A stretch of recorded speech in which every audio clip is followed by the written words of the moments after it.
indah ini kita bisa bertolkan karena yang sangat segar juga secara rakyat. Yang pertama kami mandi Dr. Sarwanto dan juga dari Pro dari Erlangga, Bapak Guru dan semuanya berbahagia.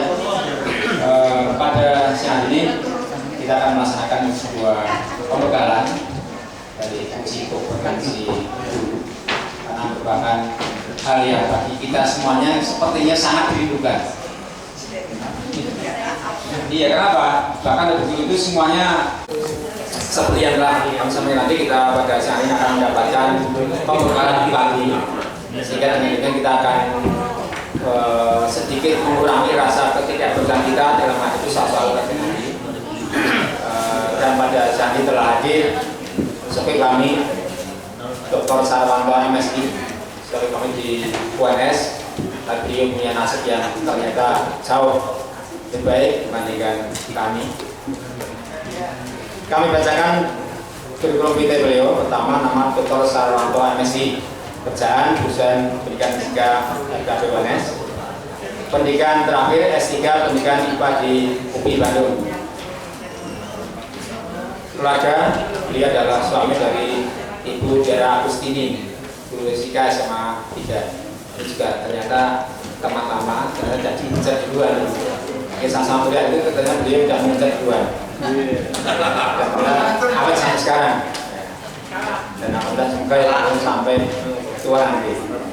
Kalah semuanya, jadi dari segi integritas juga kalah, dari segi yang lain juga kalah. Sehingga terus penuh Pak Sarwanto gitu. Alamat rumah Karangasem, Surakarta. Alamat kantor LPPMP UNS, Lembaga Pengembangan dan Penjangan Mutu Pendidikan UNS. Email saranto@fkp.uns.ac.id. Bapak-Ibu sekalian, untuk menyingkat waktu sehingga kami bisa segera mendapatkan materi dan apa yang kita rindukan ketemu, dan kalau lebih semangat dan lebih yakin dalam menghadapi, untuk itu aplaus untuk Pak Dr. Sarwanto. Waktu kami silakan. Silakan dinikmati. Paling tidak hari ini atau siang ini ada yang masuk, rakitan makanannya masuk, gitu ya. Baik. Apa kabar Bapak Ibu? Baik. Alhamdulillah, luar biasa Bapak sekalian ya. Oke. Pada siang hari ini pertama saya ucapkan terima kasih sebesarnya pada Pak Munarso yang sudah menyiapkan semua keadaan sehingga saya bisa bersilaturahim dengan Bu sekalian, dan juga Pak Hendro yang kemarin telepon saya, telepon saya untuk datang ke SMA Negeri 4 Surakarta ini. Dan mohon maaf baru siang hari ini saya bisa hadir di hadapan Bapak sekalian ya. Bapak Ibu yang saya hormati, kalau Bapak sekalian sebagai guru di sekolah kemudian ingin menyusun instrumen tes bagi siswa-siswanya, kan tidak lepas dari kisi-kisi. Nah, demikian juga ketika BSNP atau Kementerian Pendidikan dan Kebudayaan itu akan menyelenggarakan uji kompetensi bagi Bapak Ibu guru, itu juga sudah membuatkan kisi-kisi. Namun demikian Bapak sekalian, kisi-kisinya itu selalu berkembang terus ya. Kisi-kisinya itu berkembang terus. Kalau Bapak sekalian sudah dapat kisi-kisinya? Betul. Dari alamat website apa Bu? Oke, dari websitenya mudah-mudahan tidak keliru ya. Bapak Ibu bisa mendownload dari sertifikasi guru, Sergur. Ya, baik. Jadi Sergur kemendikbud.go.id. Di sana Bapak Ibu sekalian sudah disediakan kisi-kisi untuk UKG, uji kompetensi guru tahun 2015. Tapi jangan keliru ya, di sana ada UKG untuk guru dan uji kompetensi untuk yang sedang PLPG saat ini. Gitu. Jadi ada dua. Nanti yang atas itu untuk sertifikasi guru, yang bawah itu adalah untuk UKG. Sergur.kemendikbud go.id Serguru, sertifikasi guru. Oke. Nah, Bapak Ibu, kalau nanti Bapak Ibu sekalian download di sana, itu juga banyak sekali kisi-kisinya. Jadi kalau mata pelajarannya itu berbeda, kisi-kisinya pun berbeda. Contohnya saja fisika, karena kebetulan saya backgroundnya fisika seperti Pak Munarso. Moga Pak. Nah, seperti Pak Munarso, sama-sama fisika ya. Nanti kalau Bapak sekalian masuk ke website di situ, fisikanya itu banyak sekali. Maka nanti jangan sampai salah memilih fisikanya. Demikian juga yang biologi di sana banyak sekali. Nah, karena jenjang Bapak sekalian itu SMA, pilih yang fisika SMA, biologi SMA, dan seterusnya. Jadi yang berkaitan dengan guru SMA. Jadi jangan sampai salah memilih atau mendownload yang meskipun bidang studinya sama, tetapi jenjang yang berbeda. Kalau yang di SMK itu program keahlian berbeda, itu kisi-kisinya juga berbeda. Ini yang perlu dicermati dulu. Oke, contoh di sini loh sekalian, untuk kisi-kisi yang fisika SMA untuk pedagogi. Sebenarnya yang ada di kisi-kisi itu kompetensi inti itu sudah sesuai, hanya diambil dari 4 kompetensi seorang guru profesional, yaitu kompetensi pedagogi, kemudian kompetensi profesional. Dari 4 kompetensi sosial kepribadian, kemudian sosial, ke pedagogi, dan profesional. Yang ada yang digunakan untuk tes kali ini hanya kompetensi pedagogi dan kompetensi profesional. Jadi kalau Bapak Ibu sekalian mencari kisi-kisinya, sebenarnya kisi-kisinya itu dari 4 kompetensi itu, dan diambil hanya 2 kompetensi, yaitu kompetensi pedagogi dan kompetensi profesional. Sehingga sebenarnya bagi Bapak Ibu sekalian itu tidak perlu mengkhawatirkan kalau sudah profesional. Yang ditunjukkan Bapak sekalian sudah memiliki sertifikat pendidik. Apa di sini ada yang belum punya sertifikat pendidik? Yang ada di ruangan ini? Oh, belum PLPD belum? Oh, gitu ya. Baik. Tampaknya. Baik.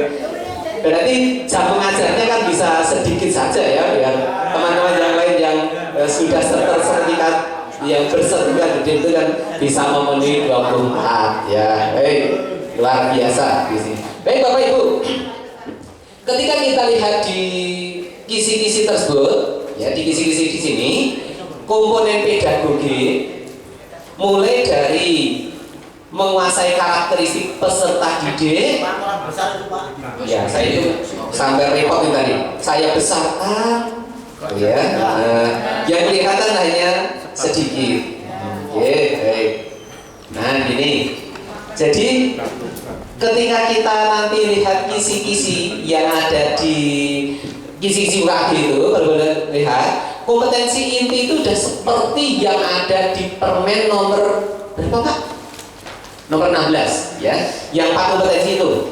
Di sini ada kompetensi inti, menguasai karakteristik peserta didik dari aspek fisik, moral, spiritual, sosial, culture, kultural, emosional, dan intelektual. Praktis kalau Bapak sekalian membaca kompetensi inti ini, kemudian diterapkan pada mapel Bapak sekalian, mata pelajaran masing-masing, gitu ya. Isi di dalamnya itu berkaitan dengan bagaimana kalau di dalam sistem pendidikan, ya dalam perkuliahan, mungkin ini di perkuliahan tentang teori-teori pembelajaran. Oke. Kalau Bapak sekalian melihat dari teori-teori pembelajaran, apapun mata pelajarannya, dimanapun tempat kuliahnya, gitu ya. Bapak Ibu akan mengenal ini 4 teori belajar. Yang tadi ya, yang menyangkut tentang psikologinya, perilakunya, dan sebagainya. Ada 4 ini. Ya, empat teori belajar tadi itu terdiri atas teori belajar behavioristik, perilaku.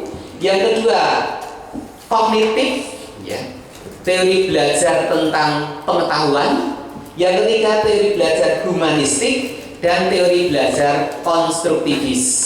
Jadi 4 teori belajar besar yang kita kenal di sana, dan nanti lebih banyak karena UKG ini kan mau menghadapi atau menjelang ke pelaksanaan, apalagi sekalian sudah menggunakan kurikulum 2013, dan diharapkan nanti tahun-tahun depan itu sekolah-sekolah sudah menerapkan kembali kurikulum 2013, sehingga ketika kita belajar tentang teori belajar ini tidak jauh dari implementasinya ke kurikulum 2013, ya. Teori belajar behavioristik ini tampaknya kalau kita lihat pembelajaran di kurikulum 2013 itu saintifik, ini agak jauh dari sana, ya, agak jauh dari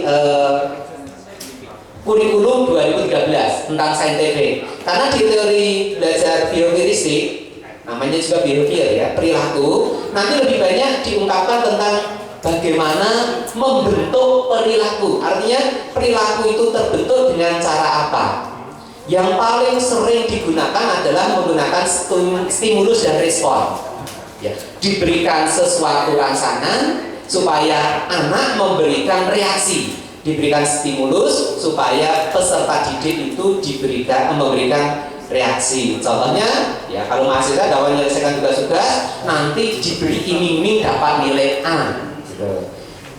Ya, boleh juga dalam memberikan stimulus respon itu dengan hukuman dan hadiah. Kalau bisa menyelesaikan diberi hadiah, kalau tidak bisa menyelesaikan diberi hukuman. Nah, inilah teori-teori yang berkaitan dengan perilaku. Sehingga di dalam teori belajar perilaku, cirinya ini bersifat mekanistik. Oh iya. Oh, rangsang-rangsang. Nah, ini Bu. Iya.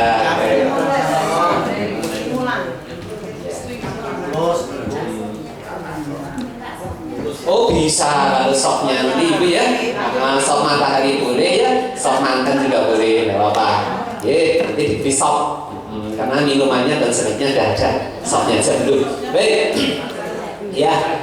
Nah, ini sifatnya mekanistik. Artinya ada kegiatan pengulangan. Kalau belum bisa, ya diulangi lagi. Belum bisa meloncat setinggi 1 meter lebih 10 cm, ulangi lagi. Gitu. Nah, kalau itu belum bisa, diulangi lagi. Atau nari, ya, sempok belum bisa, gitu, ya, ulangi sampai 10 kali sempok, biar sempoknya itu luas, misalnya gitu. Teori-teori tentang mekanistik. Demikian juga kalau bagus kalian mengajar tentang hukum Newton, ya, fisika ngajar hukum Newton, diulang terus, dikasih soal, contoh soal, belum bisa kerjakan, ulangi lagi, gitu, ya, belum bisa, ulangi lagi. Ini namanya teori belajar behavior, ya, mekanistik, menekankan pada peranan lingkungan. Jadi teman kiri kanan, lingkungan belajar itu digunakan peranannya atau dioptimalkan peranannya. Menekankan pentingnya latihan, sehingga tadi banyak latihannya, latihan menari, latihan lompat, latihan mengerjakan soal. Kalau bagus sekalian di kelas mengutamakan pada latihan soal, jadi pertama kali mendefinisikan, oh, yang namanya kalor adalah ini bla bla bla, ya. Yang berkaitan dengan kalor adalah asas Black, kalor adalah gini-gini. Kalor lepas sama dengan kalor serap. Rumusnya adalah ini. Contoh soal. Sampai dengan 10 contoh soal baru ulangan. Itu namanya teori belajar behavioristik, ya, behavioristik. Oke. Kemudian mementingkan mekanisme hasil belajar. Tidak masuk misalnya aja 3 kali, gitu, ya. Nah, yang penting ulangannya itu baik, bisa nilainya baik. Nah, itu teori belajar behavior. Sehingga boleh saja di kelas itu siswa ketika belajar dengan Bapak sekalian, belajarnya itu bahasa Indonesia, tidak ada kaitannya dengan mencari sumber dari internet, anak-anak membuka HP untuk chatting dengan temannya. Tidak apa-apa ya, yang penting nanti ketika ulangan bisa, nilainya tetap bagus. Kegiatan proses kurang begitu diperhatikan. Itulah pembelajaran behavior. Behavioristik. Nah, beberapa ahli yang mengungkap tentang behavior ada Thorndike, ada Skinner, ada Pavlov, ada Bandura. Gitu. Nah ini ya tadi saya sampaikan, yang penting itu dia diberi stimulus, kemudian ada respon dari peserta didik. Sifatnya tadi ya, ada stimulus, ada respon. Kalau Thorndike ini stimulusnya yang dapat merangsang dalam proses pembelajaran yang bisa ditangkap oleh indera. Nah ini, kalau di Thorndike penting indera. Kemudian reaksinya berupa pikiran, perasaan, atau gerakan. Kemudian ini ya, hukum kesiapan dan hukum latihan. Jadi yang semakin banyak diberi latihan itu semakin baik. Itu teori belajar behavior. Kemudian ini behavior ya dari Thorndike, kali dari Skinner ya. Dari Skinner ini memberikan stimulusnya itu berupa saling berinteraksi, kemudian memberikan respon, akan merespon, kemudian memunculkan konsekuensi dan akan mengubah tingkah laku. Sehingga di sini ada stimulus yang diberikan berulang-ulang. Gitu. Kalau lepas sedikit gitu ya, diingatkan besok kalau kamu tidak rajin belajar, kamu tidak akan lulus. Kalau kamu rajin belajar terus, nilaimu A, mudah untuk mencari perguruan tinggi. Nah, stimulus-stimulus yang berupa hukuman ataupun hadiah seperti itu yang selalu diberikan di awal itu namanya teori belajar Skinner. Kemudian Pavlov itu ya biar dia menggunakan percobaan anjing itu loh. Anjing ketika anjing itu diberi kelilingan gitu ya, terus dia dapat makanan. Kalau ada keliling dikasih tulang gitu ya. Kemudian lagi ada keliling kasih tulang. Keliling kasih tulang. Suatu saat keliling tidak diberi tulang. Lalu yang dilihat apa yang terjadi pada anjing? Iya, air liurnya keluar gitu ya. Sama juga ketika kita melakukan pelajaran kepada anak didik kita. Setiap kali mereka kita ingatkan warna pelangi apa? Mejibu hibinium, merah juga diuraikan. Warna pelangi apa? Diulangi lagi. Kemudian suatu saat hanya berkata Mejibu hibinium. Oh, warna pelangi. Itu namanya teori belajar Ivan Pavlov. Gitu. Dalam pembelajaran ini banyak sekali implementasinya. Guru menyusun bahan ajar dalam waktu yang sudah siap, materi disampaikan secara utuh. Yang penting dalam pembelajaran adalah memberikan materi sampai selesai. Jangan sampai materi itu tidak selesai. Kalau tidak selesai, misalnya aja 4 kali pertemuan belum selesai, maka pertemuan kelima ngejar materi. Itu namanya teori belajar behavioristik, gitu ya, behavioristik. Guru tidak banyak memberikan ceramah, tetapi instruksi singkat diikuti dengan contoh-contoh. Kan senang sekali loh, ngajarnya tidak terlalu banyak dicatat, terus berikan contoh soal, kerjakan. Nah, itu teori belajar behavioristik. Nah, betul, baik Pak. Kemudian pelajaran disusun dari yang sederhana sampai yang kompleks. Pelajaran berorientasi pada hasil yang dapat diukur dan diamati. Yang penting nanti ketika ulangan tuh bisa, gitu. Kemudian kesalahan harus segera diperbaiki. Kemudian pengulangan latihan digunakan supaya perilaku yang diinginkan menjadi kebiasaan. Terus istilahnya Pak? Dilakukan berulang-ulang supaya melotot. Nah gitu. Itu adalah teori belajar Bandura. Behavioristik. Evaluasi dan penilaian didasarkan atas perilaku yang tampak yang bisa diukur tadi.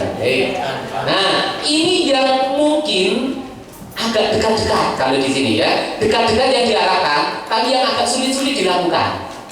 Teori belajar kognitif. Dalam teori belajar kognitif itu mengenal beberapa jenis ya, ada Piaget, ada Brunner, ada Subel. Nah ini dalam teori belajar kognitif, pembelajaran menekankan pada pengetahuan dan pengalaman yang dimiliki oleh peserta didik. Sehingga di dalam pembelajaran kognitif ada 3 tadi ya, ada Piaget, kemudian ada Brunner, ada Ausubel. Piaget ini struktur cara menanamkan pengetahuan itu diawali dari asimilasi. Dari asimilasi itu bertujuan supaya pemikiran anak, pemikiran peserta didik itu goyah dulu. Jadi digoyahkan dulu cara dia berpikir. Contohnya begini, disajikan termometer, digunakan untuk mengukur udara, suhunya 28 derajat Celcius. Disediakan air dalam gelas, suhunya 26 derajat Celcius. Termometer tadi yang sudah digunakan untuk mengukur suhu udara 28 dicatat. Digunakan untuk mengukur suhu air, suhunya 26 derajat dicatat. Lalu ditanyakan pada pemikiran anak-anak, kalau nanti termometer itu saya angkat dari air, saya tunggu kurang lebih 1 menit, terus kita baca bersama-sama, maka suhu yang ditunjukkan oleh termometer ini berapa? Tetap 26 derajat, atau akan naik dari 26 ke 28, atau menjadi 28 derajat, atau di bawah 26 derajat. Nah, berarti kan disajikan sesuatu yang diamati, kemudian melatihkan anak untuk berpikir, merangsang anak untuk berpikir, menantang anak untuk berpikir. Sekarang, kalau udara tadi 28, masukkan dalam air 26 derajat Celcius, kemudian kalau diangkat, jawaban bagi sekalian berapa? 28. Berapa? 28. 26 sampai 28, naik dari 26 ke 28, atau langsung tiba-tiba 28, atau tetap 26, atau malah di bawah 26. Baik, sekarang betul dicoba diangkat terus diamati. Nah, ketika diamati 1 menit diamati, ternyata yang teramati kok malah 24 derajat. Lah itu faktanya begitu gitu ya. Nah, kalau seperti itu praktis antara yang dijawab anak tadi, antara 26 sampai 28, 1 menit kan baru bergerak naik. Pikiran anak begitu. Tapi ketika diangkat, fakta yang terjadi hanya 24 derajat Celcius. Maka ini dinamakan tahap asimilasi, menggoyahkan cara berpikir anak. Nah, ini yang diharapkan kurikulum 2013 begitu. Gitu. Sehingga dalam pembelajaran itu diawali dari asimilasi. Setelah asimilasi terus akomodasi. Akomodasi itu, asimilasi itu kalau dalam kurikulum 2013 namanya mengamati dan menanya. Ketika suhu termometer tadi diangkat, suhunya jadi 24. Loh, kok malah 24, Pak? Silahkan anak untuk berpertanyaan. Jadi menampilkan sesuatu supaya anak bertanya, namanya asimilasi. Sekarang kalau sudah ada pertanyaan begitu, lalu apa yang dilakukan oleh guru? Membuat akomodasi. Sebenarnya guru sudah tahu bagaimana cara solusinya, tapi mengajak anak untuk melakukan percobaan. Oh, ternyata kalau untuk membuat supaya sesuatu itu menguap, maka perlu panas. Contohnya apa? Air letakkan dalam sendok, dipanaskan di atas nyala lilin, air tadi lama-lama menguap. Berarti untuk menguap perlu panas. Sudah ketemu sampai akomodasi. Kemudian sekarang dibuat ekuilibrasi. Ekuilibrasi artinya apa? Kita hubungkan dengan tadi. Oh, pada termometer tadi, mengapa diangkat kok suhunya turun? Ternyata setelah diangkat dari air, airnya akan netes. Kalau netes, selain netes, airnya juga menguap. Kalau menguap, perlu panas. Panasnya diambil dari mana? Dari termometer. Loh, kalau panasnya diambil dari termometer, maka panas di termometer berkurang atau bertambah? Berkurang. Kalau berkurang, suhunya bagaimana? Ketemu ekuilibrasi. Itulah harapan kurikulum 2013 menggunakan teori belajar kognitif, ya, psikologi kognitif yang tadi dari Piaget. Nah, ini banyak sekali contoh-contoh yang lain. Mungkin mata pelajaran yang lain memiliki contoh yang lain pula. Nah, nanti karena ini kaitannya dengan mata pelajaran, Bapak Ibu sekalian, sehingga nanti pedagogiknya pun mengikuti mata pelajaran. Artinya contoh yang disajikan di sana itu sesuai dengan mata pelajaran masing-masing. Gitu. Nah, di dalam tahap perkembangan psikologi kognitif Anda juga ditunjukkan di sana, Pak. anak SD, SMP, SMA sama-sama belajar tentang fotosintesis. SD sudah belajar fotosintesis, SMP belajar fotosintesis, SMA belajar fotosintesis. Tetapi cara mempelajari fotosintesis antara SD, SMP, SMA itu berbeda. Mengapa harus berbeda? Karena di sininya berbeda. Gitu.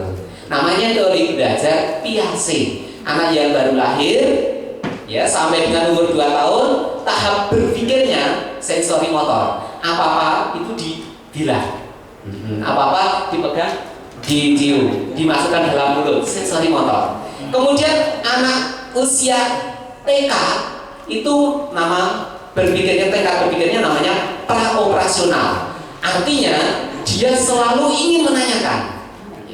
Maka anak TK itu adalah anak PAUD TK itu dikembangkan kemampuan inquiry-nya. Silahkan nanti bertanya. Orang tua pendidik tidak boleh mengganggu cara dia bertanya. Gitu. Pendidikan untuk anak PAUD itu menggunakan ini. Kemudian untuk anak SD, operasional konkret, pembelajaran menggunakan benda-benda yang bersifat konkret. Sehingga ketika mengajarkan tentang hukum Archimedes di SD sudah ada, tapi di SD tidak diberikan tentang apa itu hukum Archimedes. Tetapi diperlihatkan dalam bentuk fakta. Benda tenggelam, benda terapung, benda melayang. Tunjukkan. Kalau dari terapung supaya tenggelam, diapakan? Dari tenggelam supaya bisa terapung, diapakan? Itu pembelajaran hukum Archimedes di SD. Di SMP sudah mulai latihan mengukur massa jenis. Di SMA tidak lagi mengukur massa jenis, tapi latihan berpikir, diberikan banyak tantangan-tantangan di sana untuk karena di SMA sudah operasional formal, anak sudah bisa berpikir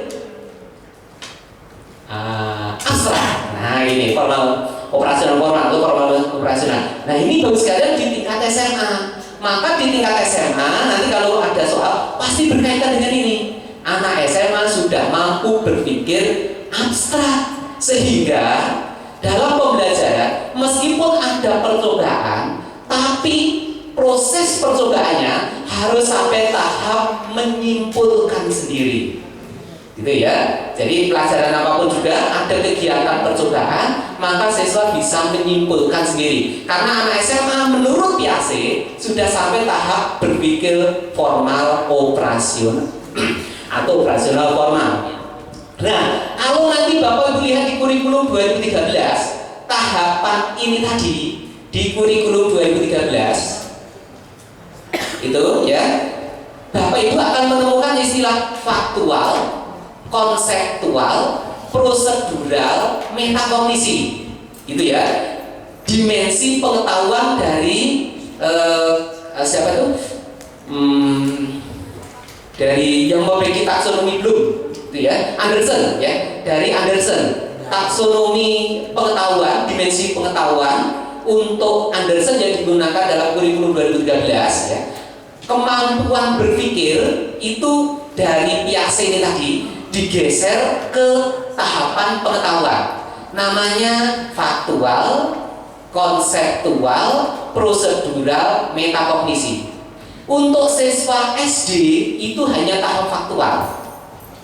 Nanti lihat di Permendikbud nomor 104 tahun 2014 ya.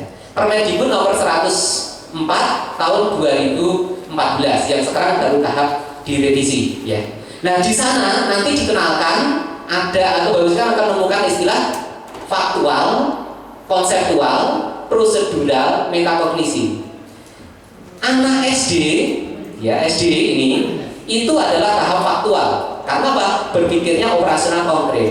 Anak SMP pergeseran dari operasional konkret ke formal, sehingga tahap perkembangan berpikirnya itu digeser, tidak hanya faktual saja, tetapi faktual, konseptual, prosedural. Jadi anak SMP dilatihkan sampai tahap prosedural. Anak SMA sudah sampai operasional konkret, sehingga di Permen 104 itu disebutkan di sana bahwa pengetahuan untuk siswa SMA itu sampai dengan tahapan lebih tinggi dari prosedural, namanya metakognisi. Nah, nanti baru sekalian akan menemukan istilah metakognisi itu karena anak SMA itu sudah mampu berpikir abstrak. Apa itu metakognisi? Metakognisi itu artinya bisa menceritakan cara dia berpikir, bisa menceritakan cara siswa SMA itu berpikir. Jadi kalau dia mengerjakan sesuatu tidak ada bendanya, dia bisa mengerjakan. Ya, misalnya aja begini, di laut utara ada gunung es yang volume yang tampak sekian meter kubik. Kemudian ditanyakan, kalau massa jenis esnya sekian, massa jenis airnya itu sekian, pertanyaannya sebenarnya volume es total yang ada di kutub utara tadi berapa meter kubik? Anak sudah mampu berpikir abstrak, sehingga tanpa melihat esnya tadi dia bisa mengerjakan pertanyaan itu atau mengerjakan permasalahan itu. Namanya nanti kalau ada beberapa istilah ya, beberapa istilah. Kalau istilah dalam tahapan pengetahuan namanya metakognisi. Kalau tahapan berpikirnya biasa namanya operasional formal. Nah, gitu. Ini sebagai pembanding karena beberapa istilah dalam pedagogi nanti bermacam-macam. Kalau Anderson berarti metakognisi. Iya, jadi menurut formal sih. Ya kalau biasa sudah sampai tahap berpikir operasional formal, tuh, gitu. Ya, Brunner ini mengembangkan teori belajar namanya free discovery learning atau belajar penemuan. Disinilah anak didik kita ya kalau mengikuti kurikulum 2014 pembelajaran saintifik dilatihkan anak didik kita itu untuk menemukan konsep. Jadi konsep bukan kita berikan, tetapi konsep itu supaya ditemukan oleh anak. Kita sebagai guru memberikan jalan, memberikan suasana, atau melatihkan, memberikan step-stepnya supaya anak itu bisa menemukan. Ini teori belajar Brunner. Jadi menemukan suatu konsep teori aturan atau penambahan melalui contoh-contoh yang ia jumpai dalam kehidupannya. Kemudian di dalam teori Brunner itu, kalau nanti kaitannya dengan media pembelajaran ya sekalian ya. Media pembelajaran itu berkaitan kalau kita menggunakan media pembelajaran, harapannya kan konsep itu ditemukan oleh anak. Sehingga media pembelajaran yang kita terapkan pada peserta didik kita itu ada 3 jenis, yaitu enaktif, kemudian ikonik, simbolik. Enaktif itu yang paling bawah. Karena apa?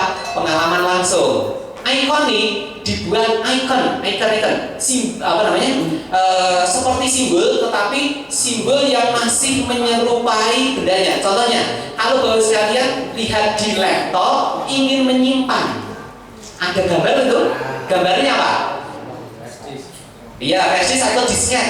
Nah, berarti namanya ikon atau ikonik. Sehingga ketika kita menunjukkan pada anak, ya, kalau yang fisika contohnya ya, vektor.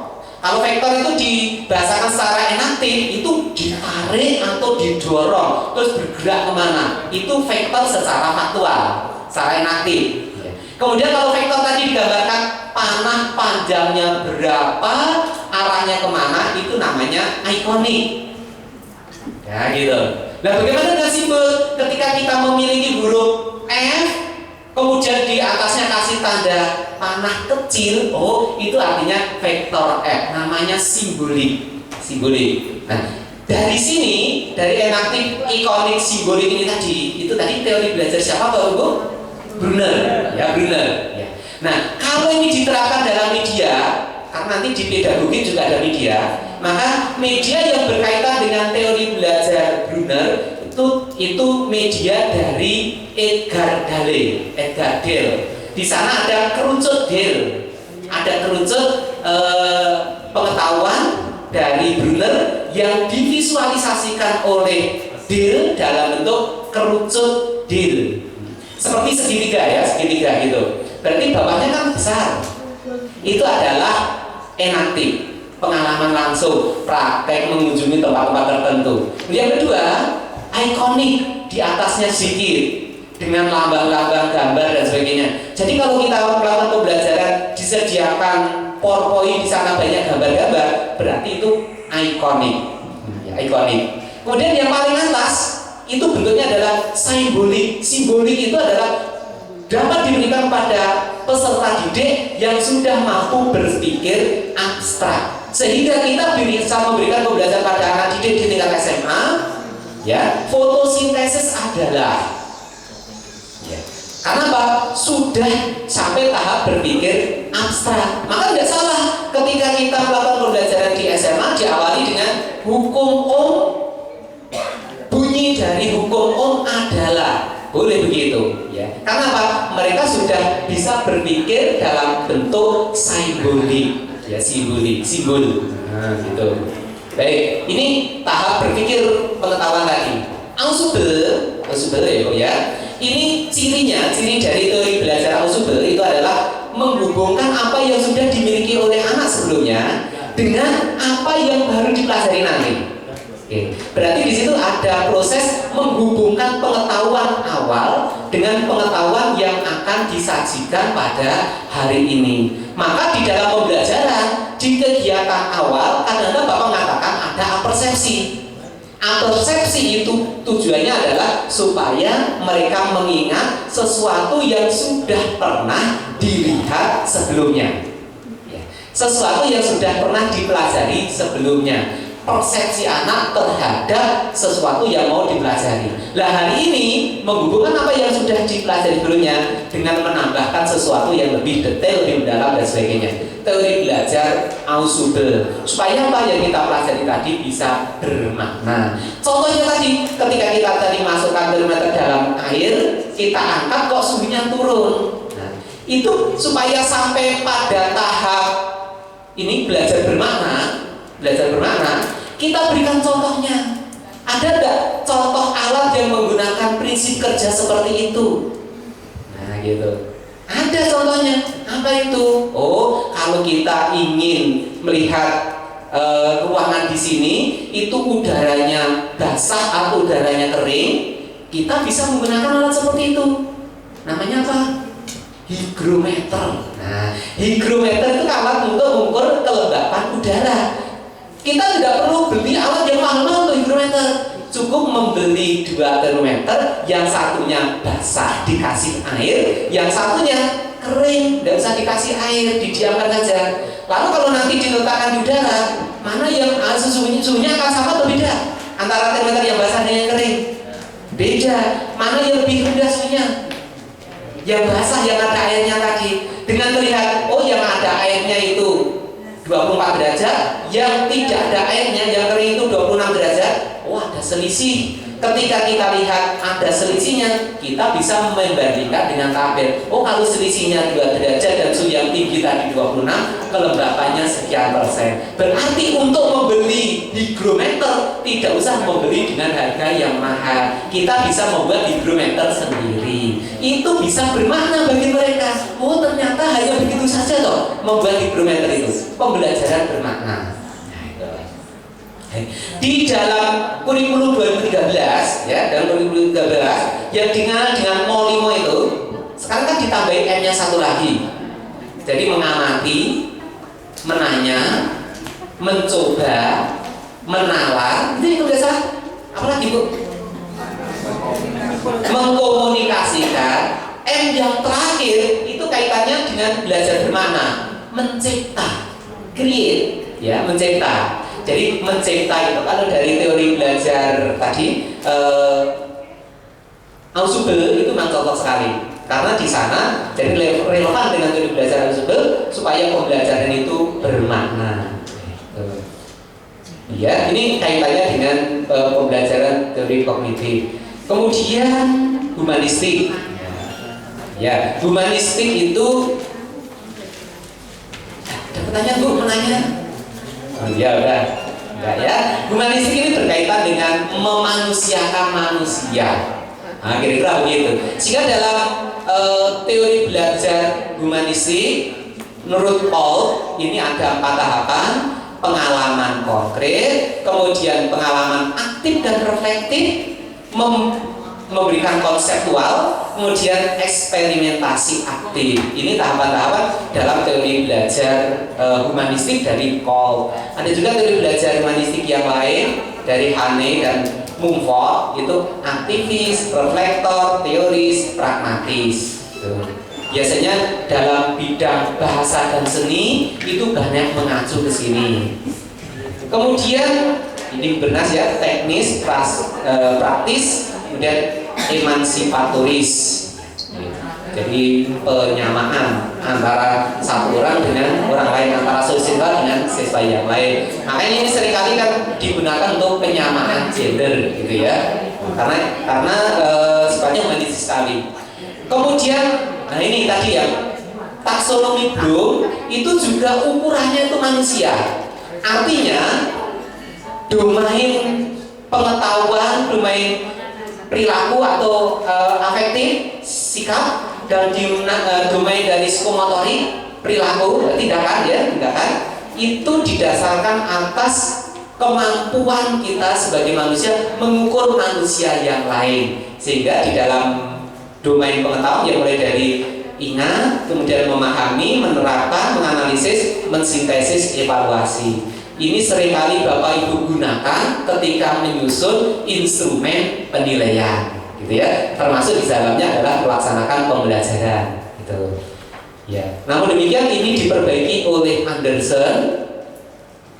Perbaikan Anderson itu ini tetap ya, mengingat hanya bahasanya dirubah. Anderson itu mengubah taksonomi Bloom dari kata benda menjadi kata kerja. Kalau kata bendanya itu pengetahuan, lalu kata kerja yang dibuat oleh Anderson itu mengingat. Pemahaman oleh Anderson juga menjadi memahami. Aplikasi diubah oleh Anderson menjadi menerapkan. Kemudian analisis diubah oleh Anderson menjadi menganalisis. Kemudian sintesis oleh Anderson digeser. Nanti letaknya di terakhir. Nah, setelah menganalisis, Anderson balik, bukan mensintesis dulu, tetapi mengevaluasi dulu, menilai. Nah, sintesis itu letaknya terakhir. Seperti kalau Bapak sekalian sekolah S2.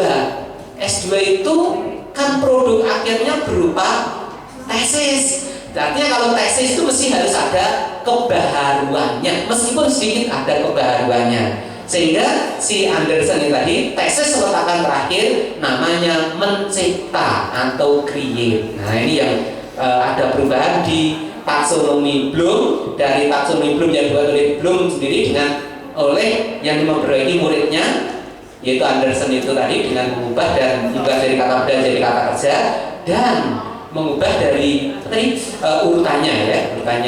Yang terakhir ini dibalik, menilai dulu baru mencipta. Gitu.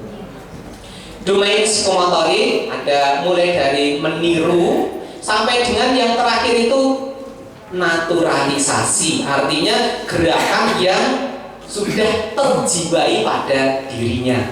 Psikomotorik. Kemudian afektif, ini mulai dari pengenalan sampai dengan terakhir itu pengalaman. Nilai-nilai sebagai bagian dari pola hidupnya. Tuh. Ini teori belajar yang konstruktivis. Nah ini yang sering juga dipakai dalam kurikulum 2013 itu adalah penggunaan teori konstruktivis dari John Dewey. Nah, ya John Dewey gitu ya. Nah, bahasanya John Dewey. Seperti tadi Piaget, bahasanya Piaget. Nah, John Dewey itu yang merupakan dasar ketika kita mengatakan pembelajarannya berpusat pada siswa. Jadi pembelajaran berpusat pada siswa itu mengikuti teori belajar konstruktivis dari John Dewey. Sehingga kurikulumnya harus saling terintegrasi, bukan terpisah dari satu dengan yang lain. Termasuk kalau Bapak sekalian mengenal istilah pembelajaran terpadu. IPA terpadu untuk di SMP, IPS terpadu di SMP, atau pembelajaran terpadu terintegrasi di SD. Itu menggunakan landasan teori belajar konstruktivisme dari John Dewey. Nah, gitu ya. Ini pengalaman sekalian kalau nanti berkaitan dengan UKG ya. Kalau ada yang kaitannya menghubung-hubungkan dengan pembelajaran terpadu, baik itu terpadu di IPA di SMP, terpadu IPS di SMP, atau pembelajaran terpadu terintegrasi di SD, itu menggunakan teori belajar John Dewey. Kemudian yang kedua, ya tadi sudah asimilasi akomodasi, kemudian apa tadi? Ekuilibrasi. Kemudian kalau Vygotsky, nah, ini termasuk teori belajar yang digunakan untuk lompatan-lompatan. Sekolah-sekolah akselerasi itu menggunakan teori belajar ini, Vygotsky ini untuk mempercepat cara dia belajar. Jadi sekolah-sekolah akselerasi, siswa-siswa bisa diakselerasi itu menggunakan dasar ini dari Vygotsky ya. Bahwa di dalam teori belajar Vygotsky itu ada ZPD, Zone Proximal Development, kemampuan memecah masalah di bawah bimbingan orang dewasa atau melalui kerjasama dengan teman sejawat yang lebih mampu. Kemudian scaffolding itu seperti kalau orang mau bangun rumah itu kan kadang-kadang pinjam scaffolding sana. Scaffolding itu kan apa ya namanya ya? Seperti tangga. Seperti tangga yang jadi undang-undangan ini. Nah, ini ke sini nama scaffolding.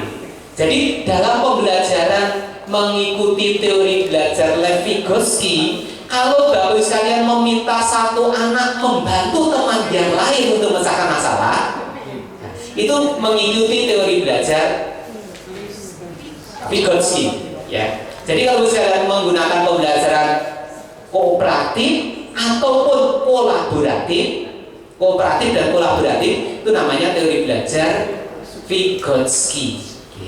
Jadi kalau nanti di sana diulang itu soal-soalnya itu kan diubah aja begitu di sana. Jadi melatihkan sekalian berpikir jadi opo muter di situ gitu ya. Maka tadi yang sebenarnya menghubung-hubungkan ini saja.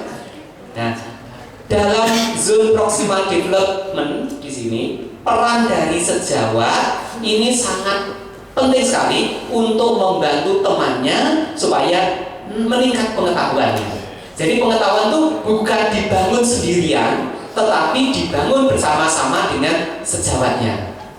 Yang kedua, scaffolding. Scaffolding itu memberikan pembelajaran sebenarnya cuma sekian, gitu. Tapi ketika anak-anak itu belajar cuma sekian, kemudian mereka dibiasakan untuk bekerja sama, kolaboratif dengan temannya, maka memungkinkan untuk diberi permasalahan sampai setinggi ini. Nah, permasalahan sampai setinggi ini yang bisa dipecahkan anak itu namanya scaffolding. Jadi satu anak nggak bisa memecahkan, tapi kalau dia bekerja dengan temannya yang sebenarnya kemampuan berpikirnya sama, tapi karena tadi bisa bekerja sama, maka dia bisa melompat, mengakselerasi anak sampai tingkat yang lebih tinggi. Itu namanya teori belajar Vygotsky, gitu ya. Nah, ini kaitan antara teori-teori belajar. Oke. Nah, kadang-kadang yang sering muter-muternya itu di sini. Kalau kita lihat dari kisi-kisi yang ada di kisi-kisi UKG itu. Oke. Mungkin bagus sekali ada pertanyaan dulu tentang kaitannya dengan teori belajar di sini. Monggo Pak. Nama dari Rasulullah Pak. Iya. IPK SMA GGI. Golongan 4. Terima kasih kaitannya dengan persiapan uji kompetensi guru kita. Nah ini apakah nanti di dalam UKJBK juga keluar sekitar itu Pak? Yang kedua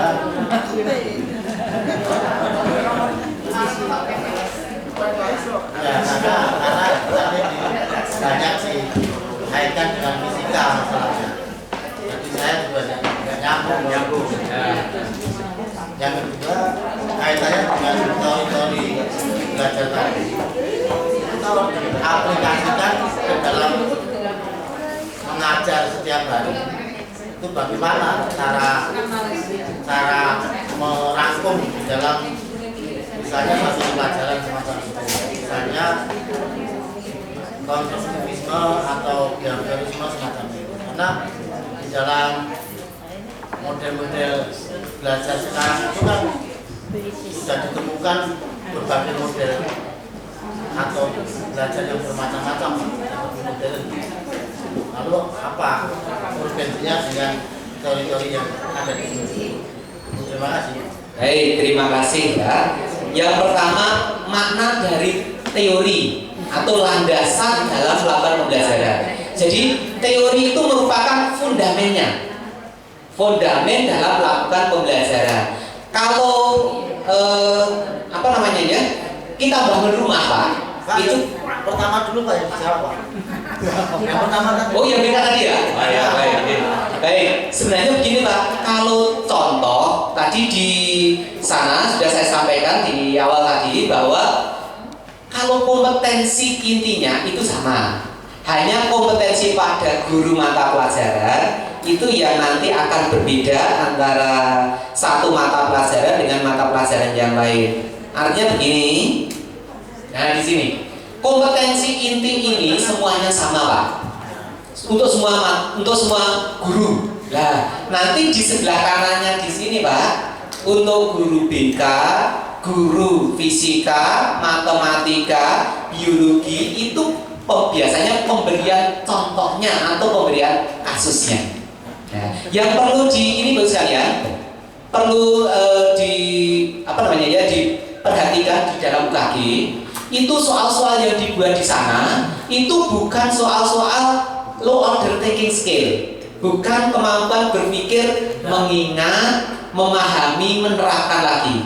Tetapi mulai dari menerapkan yang high order thinking skill, jadi menerapkan, menganalisis, mensintesis dan menilai, sehingga ketika Bapak sekalian mengamati soal-soal yang muncul di UKG itu nanti itu perlu pemikiran. Sebenarnya tidak harus hafal itu tidak apa-apa, tapi soal itu sebenarnya bisa dilogika. Bukan di feeling ya, di logika, logikanya. Karena umur kita itu bukan umur lagi penghafal, tetapi ya bisa memperhitungkan, bisa membijaksanai. Kalau seperti ini, itu ya, ini adalah karakteristik dari Bandura atau karakteristik dari Piaget, karakteristik dari Ausubel, Vygotsky dan sebagainya.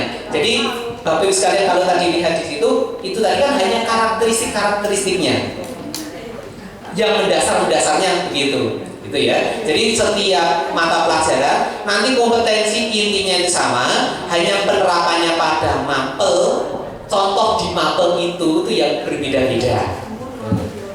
Kemudian yang kedua, tadi kaitannya dengan pertanyaan model belajar itu berbeda dengan teori belajar. Teori belajar itu adalah yang melandasi semua model metode pembelajaran.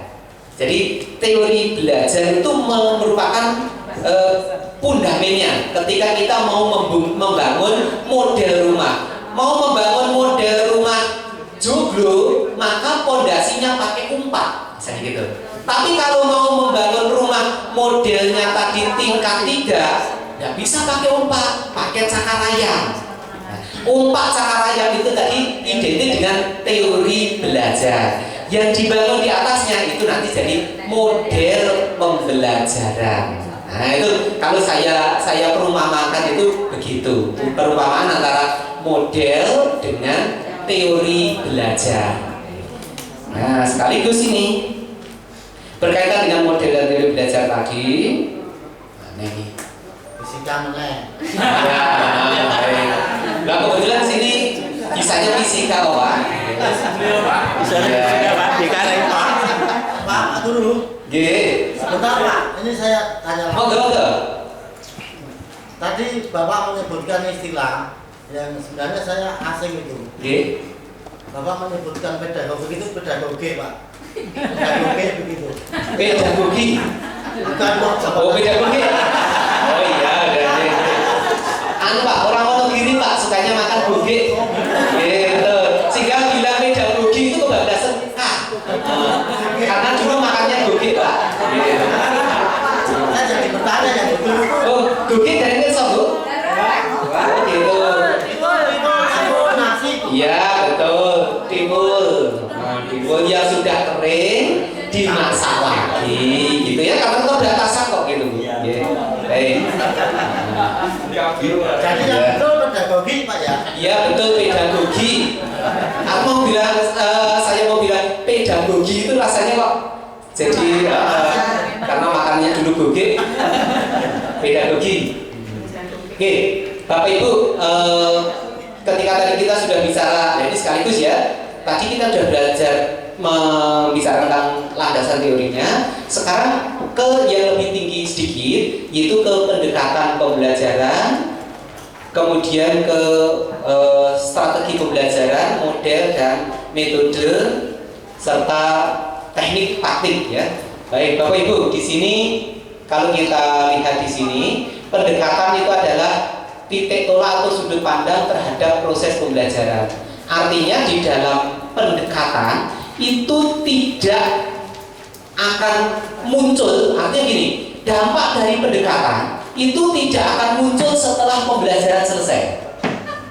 Baru akan muncul dampak dari pendekatan itu setelah dilakukan dalam sekian lama. Misalnya saja dalam satu kurun waktu 1 atau 2 tahun mereka dibelajarkan dengan pendekatan itu. Itu namanya pendekatan. Jadi dampak, contohnya saja pendekatan keterampilan proses. Dalam pendekatan keterampilan proses setelah siswa itu belajar dengan pendekatan keterampilan proses, tidak tiba-tiba nanti setelah belajar pulang ke rumah sudah terampil mengamati, belum tentu. Tapi kalau itu dilakukan terus dalam waktu 1 tahun di kelas 11 terus dilakukan dengan pendekatan keterampilan proses, maka nanti di akhir tahun, oh anak itu ketika melihat sesuatu tidak lagi cuek, tetapi apa? Responsif. Oh ada sesuatu, oh ini kok ada mobil kok bisa terletak di sungai arahnya ke sini. Bisa diprediksi sebelumnya akan ada seperti ini, karena pada awalnya mereka sudah dilatihkan dalam waktu 1 tahun pembelajaran dengan pendekatan keterampilan proses. Akhirnya seperti ini, maka prosesnya tadi itu bisa dipikirkan oleh anak, bisa dibayangkan, oh tadi kejadian awalnya itu seperti ini. Itu namanya pendekatan. Jadi pendekatan itu adalah titik tolak atau sudut pandang terhadap proses pembelajaran. Pandangan terjadinya suatu proses yang sifatnya masih sangat umum. Dalam pendekatan itu dibagi 2, teacher center dan student center. Jadi dalam pembelajaran itu kita mau apa di sana? Jadi dalam membangun sebuah model pembelajaran, ya, dari pendekatan, kemudian ke strategi ke metode ke teknik dan taktik. Jadi teknik dan taktik ini yang bersifat sangat individual. Antara satu orang dengan orang lain itu berbeda dalam teknik dan taktiknya. Seperti ketika dalam Anom Suroto dengan Nato Sabdo sama-sama menceritakan tentang Wiroto Parko gitu ya, itu bisa berbeda teknik dan taktiknya. Nah, gitu. Cara menarik perhatian penonton itu berbeda. Ya, ini Bos sekalian, kalau kita lihat bersama-sama hubungan antara model pembelajaran, kemudian strategi. Model pembelajaran itu ada 4 kelompok besarnya: pemrosesan informasi, personal, interaksi sosial, dan behavior, ya, perilaku. Yang paling sering kita gunakan untuk pelajaran-pelajaran eksak itu di sini, pemrosesan informasi. Sedangkan ilmu sosial kadang-kadang di tempat ini, behavior dan interaksi sosial. Kemudian strategi dalam belajar itu ada pembelajaran langsung, tak langsung, interaktif, eksperimen, mandiri. Jadi kalau kita lihat, oh ini pembelajarannya langsung, itu adalah strategi pembelajaran. Jadi dalam pembelajaran langsung itu ya disajikan seperti apa yang tertulis di perangkat pembelajaran. Contohnya, siswa bisa mengidentifikasi, gitu ya, siswa bisa mengidentifikasi perilaku yang terjadi pada anak yang mengalami kesulitan belajar, misalnya gitu. Berarti ini adalah pembelajaran yang langsung bisa diamati. Pembelajaran tak langsung tidak perlu dibelajarkan, tidak perlu dilatihkan jujur adalah, gitu misalnya. Tetapi dalam pembelajaran tadi melatihkan mereka mengerjakan sesuatu sesuai dengan apa yang diamati, apa yang ditulis, gitu. Berarti melatihkan jujur tanpa harus mengajarkan tentang jujur adalah. Itu namanya pembelajaran tak langsung. Interaktif, eksperimen, dan jelas ya di sini mandiri, bisa belajar secara mandiri.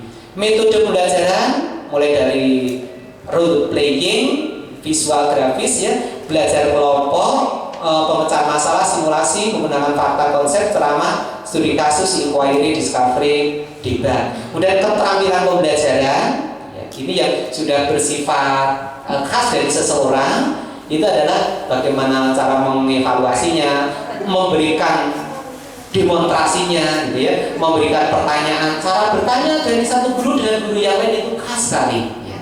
Pertanyaan yang disampaikan guru satu dengan guru yang lain itu beda sekali. Itu kaitannya dengan tadi ya, model, strategi, metode, teknik dan taktik, kayak gitu. Okay. Kemudian bagi sekalian yang berkaitan dengan pedagogi, ya ini ya, pedagogi enak banget ya sekarang pedagogi, ya.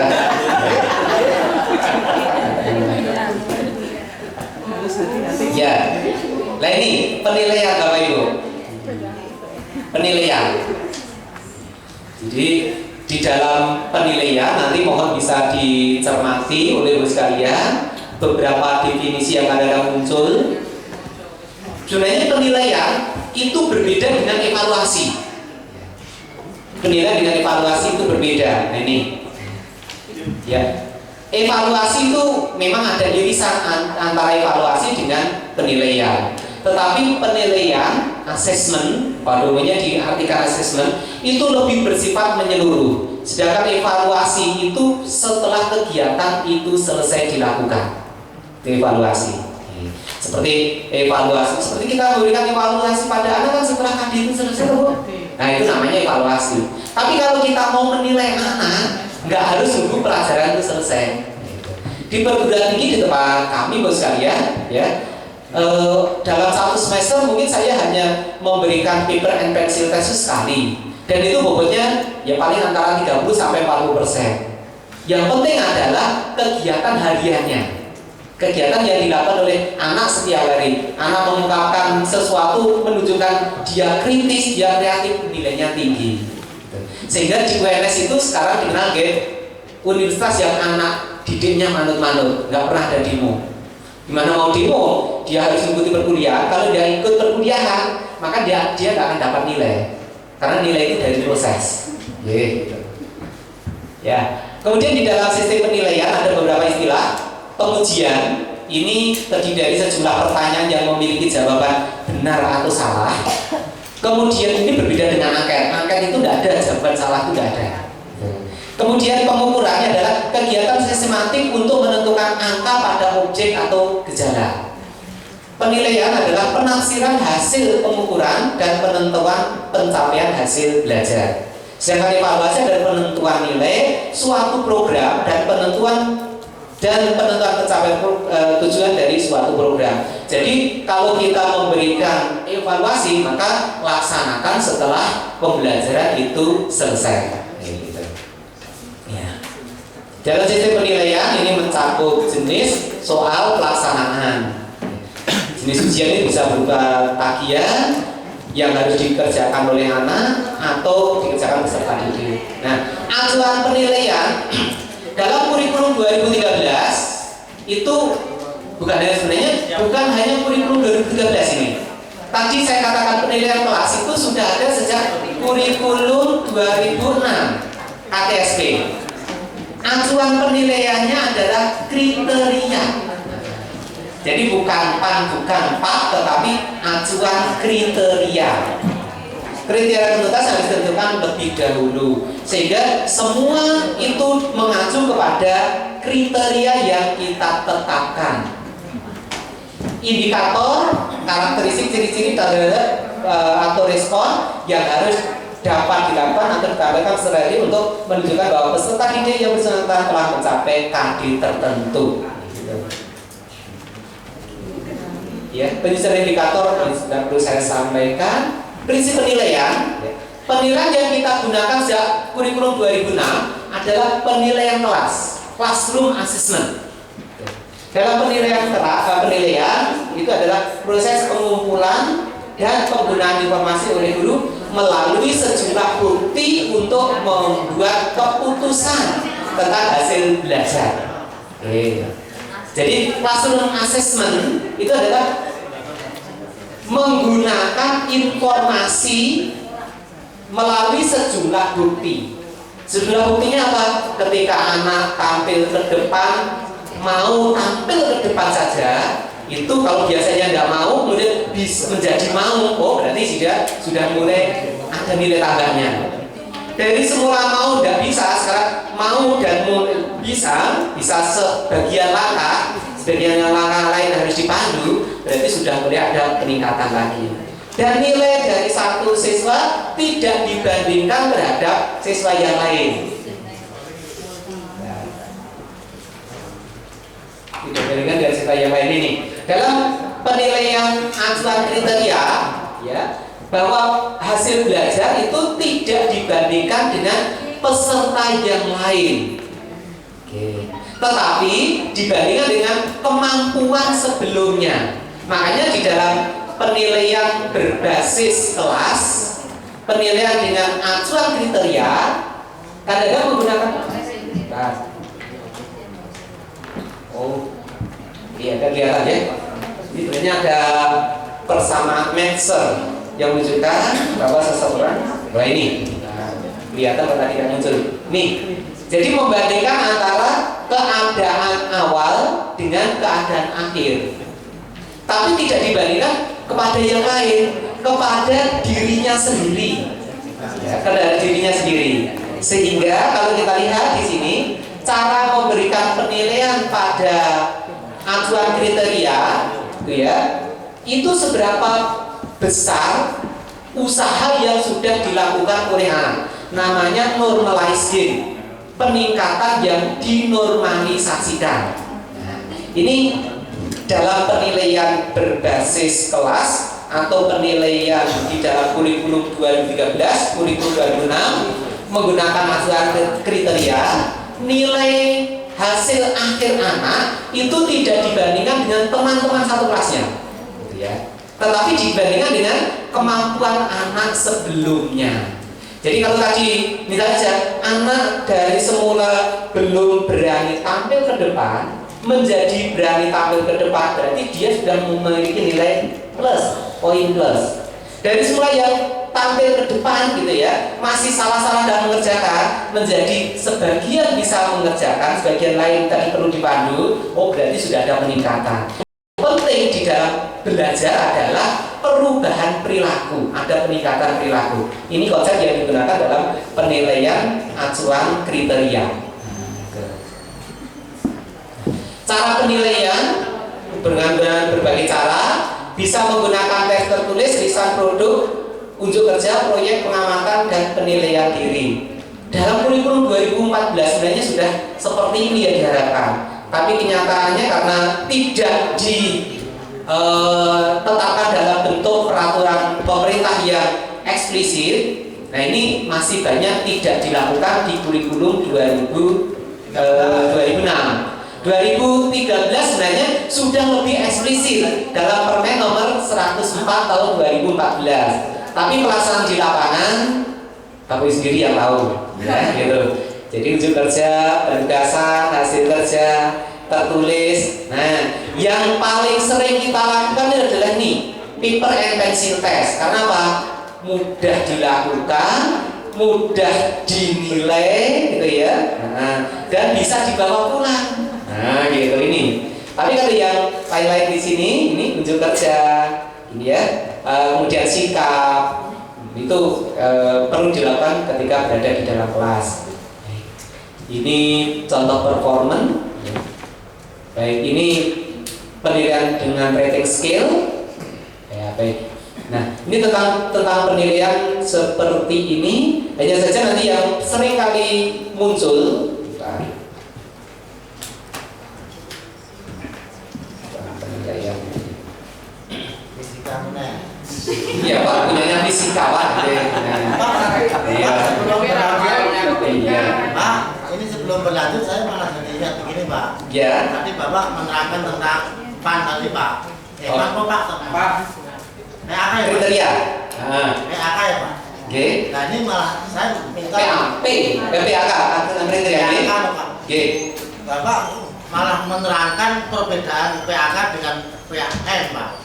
Itu saya lebih penting. Oh gitu, iya baik. Penilaian acuan kriteria Dan acuan normal. iya. Ya. Kalau penilaian acuan norma, norma itu berarti kita memberikan penilaian pada semua anak dulu. Selesai memberikan penilaian pada semua anak, lalu kan kita dapat angkanya, skornya.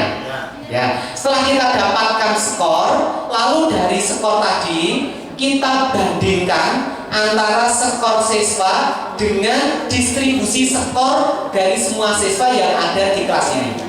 Gitu ya. Rata-ratanya Pak, rata-ratanya diambil rata-ratanya. Nah, sekarang membandingkannya dengan distribusi. Berarti kalau bicara tentang distribusi, maka kita dalam pikiran kita berhubungan dengan statistik deskriptif. Ada rata, ada SD. Mungkin juga kita menggunakan median dengan SD. Mungkin kita menggunakan modus dengan SD. Nah, kalau kita gunakan rata atau mean dengan SD, berarti kan nilai dari siswa tadi dibandingkan dengan rata kelas dan deviasinya, gitu ya, rata kelas dan deviasinya. Jadi dalam penilaian acuan norma itu bergantung pada saingannya yang ada di kelas tadi. Ketika dia posisinya meskipun nilainya rendah, tapi pesaingnya tadi jauh lebih rendah, maka nilainya tadi dikelompokkan tinggi di kelas tersebut. Gitu. Nah ini kalau acuannya itu norma. Atau ketika nilai siswa itu sebenarnya tinggi. Ya. Tapi kalau dibandingkan dengan teman satu kelas tadi rata-ratanya lebih tinggi daripada dia, maka nanti di kelas tersebut dia dikategorikan rendah. Dampaknya apa? Oh, nilai di kelas tadi bisa diperingkat dari nilai paling tinggi sampai dengan paling rendah. Kalau dari diperingkat, kita bisa membaginya dalam bentuk bagi 4 misalnya aja. Kuartil 1, kuartil 2, kuartil 3, kuartil 4. Ini kelompok yang nilainya nanti A, ini kelompok yang nanti nilainya B, kelompok nilainya C, kelompok nilainya D. Nah itu kalau acuannya acuan norma. Ada juga Pak yang mengelompokkan mean plus minus 1 deviasi, mean plus minus 1,5 deviasi. Nah gitu, mean plus minus 2 deviasi. Nah, bisa begitu, itu namanya acuan norma. Makanya di dalam penilaian dengan sistem acuan norma ada baiknya juga, karena apa? Siswa satu dengan siswa yang lain saling bersaing untuk menjadi yang mendapatkan nilai yang paling baik. Gitu. Cuma kurang bagusnya apa? Akibat saling bersaing antara satu dengan yang lain mungkin akan melahirkan siswa-siswa yang stres karena kalah bersaing dengan teman yang lain. Gitu. Nah, di dalam penilaian berbasis kriteria itu diharapkan tidak begitu. Yang diharapkan adalah terjadi kolaborasi antara siswa satu dengan siswa yang lain. Mengapa kolaborasi? Karena nilai saya tidak akan dibandingkan dengan nilai teman saya, tapi nilai saya akan dibandingkan dengan apa yang saya miliki sekarang dan nanti setelah pembelajaran. Dalam kolaborasi, siswa yang pinter dengan siswa yang kurang pinter tidak akan terjadi persaingan. Siswa yang pinter itu diharapkan bisa ngajari siswa yang kurang pinter. Karena kalau diberi pembelajaran oleh temannya, mungkin dia jauh lebih tahu daripada ketika kita sebagai guru mengajarkan sesuatu tadi pada anak. Siswa yang pinter ketika dia bisa ngajari temannya tidak akan berkurang kepinterannya. Tapi apa? Malah akan bertambah kecerdasannya. Siswa yang semula tadi belum tahu kemudian diberitahu temannya lebih pintar di sana, dengan ikhlas dia memberitahu, maka siswa yang kurang pintar tadi, karena diajari temannya, dia akan karena cara berpikirnya masih setara, dia menjadi lebih tahu. Sehingga penilaian bukan didasarkan antara nilai tadi ya, yang kurang pintar tadi dengan yang pintar, tetapi yang kurang pintar tadi dari keadaan awal dengan keadaan akhirnya. Nah gitu. Harapannya dengan cara begitu tidak perlu ada persaingan siswa di dalam satu kelas, tetapi ada kolaborasi antar siswa di dalam kelas. Jadi bisa saling membantu, bisa saling menolong. Sehingga KI 2 di kurikulum KI 2 di kurikulum 2013 itu jalan. Apa? Saling menghargai, saling membantu, gitu ya. Saling bisa mensikapi teman yang lain, bisa memberikan penghargaan pada orang lain, pada teman yang lain yang memiliki kemampuan lebih, bisa menghormati teman lain meskipun tingkat kecerdasannya di bawah dia. Nah, kalau penilaian kita menggunakan acuan norma yang dibandingkan satu siswa dengan siswa yang lain agak sulit, KI 2-nya itu bisa tercapai. Makanya kan dampak dari KI 1, KI 2 itu memberikan dampak pada sistem penilaian. Penilaiannya jangan menggunakan acuan norma, tetapi disarankan menggunakan acuan kriteria. Dia dapat nilai A kalau, dapat nilai B kalau atau jika, dapat nilai tidak bisa tapi 1, 2, 3, 4, dia dapat poin 4 jika. Kan gitu tuh ya. Dalam mengisi penilaian di portofolio, di penilaian proyek, di penilaian produk, performance dan sebagainya, cara menilai gitu. Gimana Ibu? Maaf Pak Sarwanto, mungkin karena pikirannya UKG Pak. Saya matur, kebetulan Bapak tadi menayangkan untuk kisi-kisi, minta untuk ditayangkan lagi Pak, biar saya maturnya gampang Pak. Ya, cuma saja kisinya agak beda dengan kisi Ibu, gimana? Untuk ya kalau di tempat kami ya kami print itu soal nomor 13 dan 14 Pak tentang penilaian. Sudah soal gitu. Atau di situ standar kompetensinya juga bisa kompetensi intinya. Ya, tentang kompetensi intinya tentang melakukan tindakan efektif untuk peningkatan untuk langsung penilaian Pak. Gini aja, saya matur di soal itu tertulis gini. Memilih teknik penilaian proses sesuai tujuan pembelajaran. Itu yang nomor 13. Nomor 14, memilih teknik penilaian hasil belajar sesuai dengan tujuan pembelajaran. Di dalam benak kami Pak, mungkin soalnya nanti itu ditayangkan tujuan pembelajaran itu sesuai dengan materi kami masing-masing. Terus yang nomor 13 itu kita disuruh memilih teknik penilaian prosesnya, itu nomor 13. Terus nomor 14 itu ditayangkan tujuan pembelajaran sesuai dengan materi kita, disuruh memilih teknik penilaian hasil belajar.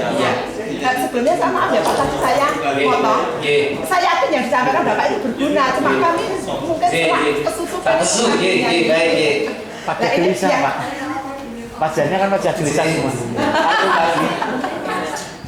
Jadi yang perlu kami matur di sini Pak, biar ini langsung dijawab kisi-kisi UKG.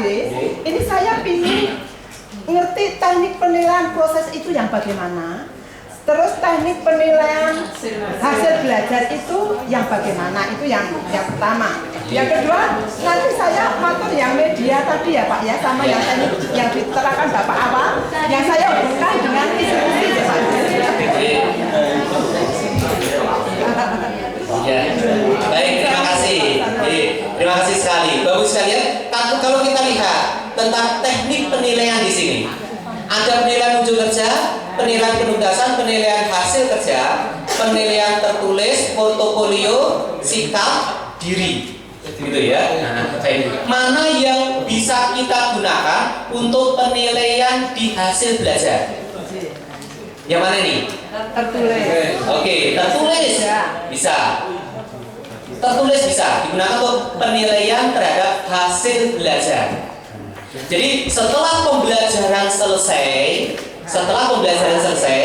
lalu mereka kita berikan instrumen penilaian, kemudian mereka diminta untuk mengerjakan sesuatu, hasilnya nanti, hasil pekerjaannya kita nilai, kita koreksi. Laporannya adalah nanti siswa itu sudah mencapai kompetensi atau belum dari selama proses pembelajaran. Berarti setelah pembelajaran itu selesai, kita bisa memberikan penilaian kepada mereka siswa tadi melalui tertulis. Kalau yang proses, Pak, bisa ada tertulis?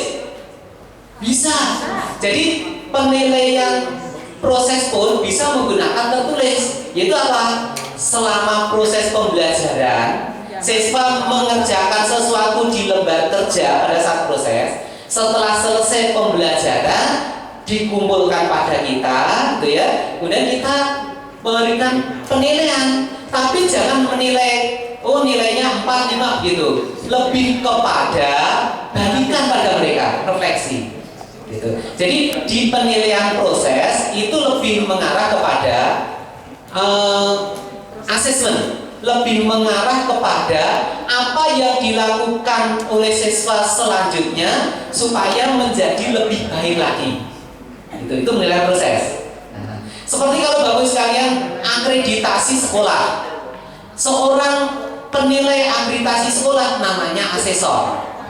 Asesor ketika dia menilai sekolah atau menilai lembaga seperti perguruan tinggi dan sebagainya, tidak tiba-tiba menilai dapat 7 selesai, dan tapi apa yang dilakukan oleh asesor ini dapat 7 gitu ya, dia dapat 7, lalu dilihat nggak mungkin kalau SMA 4 itu hanya dapat 7, ditanyakan kepada guru atau kepada kepala sekolah, apalagi yang dilakukan di SMA 4 supaya nilai 7 ini bisa naik. Itu fungsi asesor.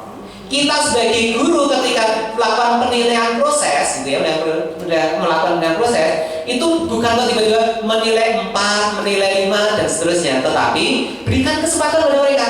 Saat ini dapat 4, diberikan saran pada anak, ada siswa kita. Nah, kamu ingin nilainya supaya dari 3 ini jadi 4.